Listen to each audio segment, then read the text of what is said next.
Hello everyone and welcome to my YouTube channel. In this video I will be showcasing this thank you card which I made using some Mama Elephant and Waffle flour. So first of all I die cut a rectangle out of some Strathmore Bristol smooth cardstock because I am going to do some Noline coloring with Clean Color Real Brush markers. So I used the basic rectangles from Mama Elephant, the second largest.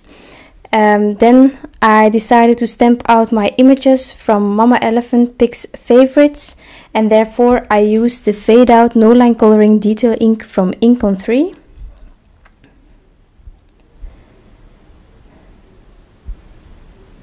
So now it is time to color everything in, so therefore I'm taking my Clean Color Real Brush markers. I have listed the colors below for each part of the image. So what I am doing is I bring the ink onto the edges of the image, and then I take a damp paintbrush and drag the colors out, going more into the lighter areas. And the first thing I do is do this for each area in the same color, and then I will go back in with the ink on the spots where I think that the shadow should be, and dragging it out again into the lighter areas. So as you can see here, I am imagining my light source at the top right. So therefore I am bringing more ink on the bottom left of each part of the image, and then I take my damp paintbrush and drag it out into the lighter areas, making sure that there is a nice blend. And doing this several times until I am happy, and then I continue with the next part of the image.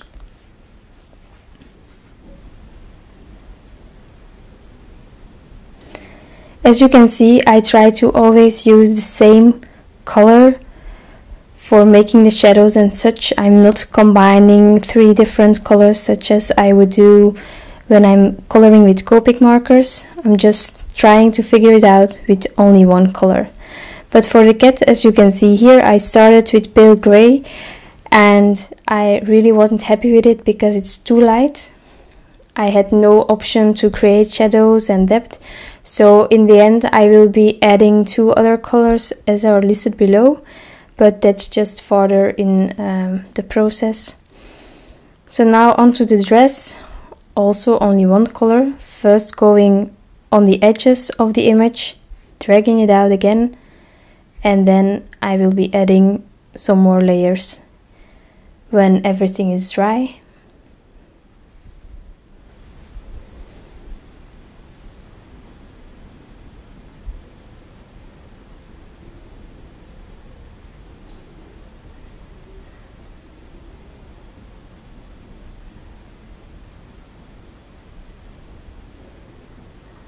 So here I tried again to create some shadow using pale gray, but unfortunately it wouldn't work. So I have been looking for some other colors, but my dress was dry, so I did that first, and then I could struggle with the cat later on. So again, the same color where the shadow should be according to my interpretation of the shadow, and then I will continue with the cat. So I added some natural gray, and then in my opinion it was too dark.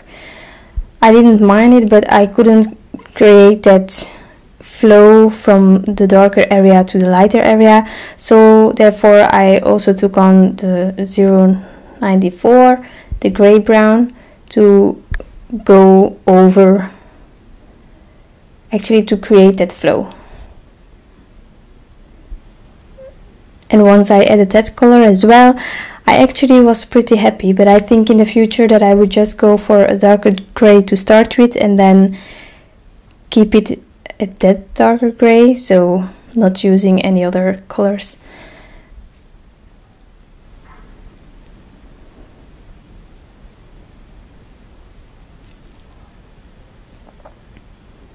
So next up is my thanks. This one is from the Cutaway Alpha from Waffle flowers. It's really delicate, so I decided to cut it out twice, again from the Strathmore Bristol smooth cardstock, because I wanted to add some colors on top of it to make it fit with the bunny, but that will be for later on when everything is dry. But that's the reason why I used again the Strathmore. Otherwise I would probably have used the Nina Solar White 110, but zigs go well with Bristol. So next up is my background. I decided to do some ink blending on top of it, so I first needed to make a mask. So I took my full stick post-it notes and I stamped out the image using Memento Tuxedo black ink, but you can take whatever is on hand. And then I fussy cut it out and taped it onto my back. So here you can see that it is adhered, and then I took my blending brush to add some sponge sugar distress oxide ink on the edges of my card. I really love this pink, it's really light, but in the end it is there. So I wanted a soft background, so I went more heavily on the edges, and then I went a bit softer towards the inside. But I didn't mind that not everything was pink, so there is a part that I left white. Just make sure that the blending is really soft going into the white. And now the fun part, lifting up of the mask. It's not that visible, the pink, in this image, but for me it was already really exciting. And then I keep the mask, definitely when I'm using full stick post-it notes, they can be used several times, so I just adhere it at the back of my stamps. So here I decided to make the thanks fit with the dress of the bunny, so I took the same pink Clean Color Real Brush marker, being 0.25. I added it for like 1/4 of an inch, and then I dragged it out again with a damp paintbrush. If I would make this card again, I think that I would first do some blending on top of a full size Strathmore Bristol paper and then cut out the letters. But yeah, when you're doing something for the first time, you are not always thinking the most efficient way.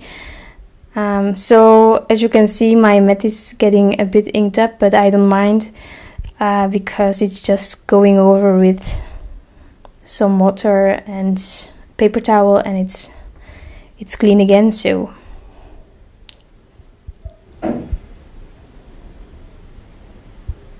and then I'm almost done with that as well. So now I decided to add the eyes. Therefore I took a black glaze pen. I really like it when it works out, but I must admit there are a lot of cards that failed because the eyes went wrong because of the pen. I really like that it's like a bit raised and it's shiny, but a lot of the times I just ruin everything by adding this pen. But this time it worked out, so yay! Then it was time to adhere the word, so I laid it out again, and then I took my T-square ruler to make sure that it was aligned straight, and some Gina K Design Connect glue to adhere all the letters on top. So here the idea was that the bunny was standing on top of the T to make it all a bit cohesive, and I don't want any floating bunnies, it's weird. So that was the reasoning behind it.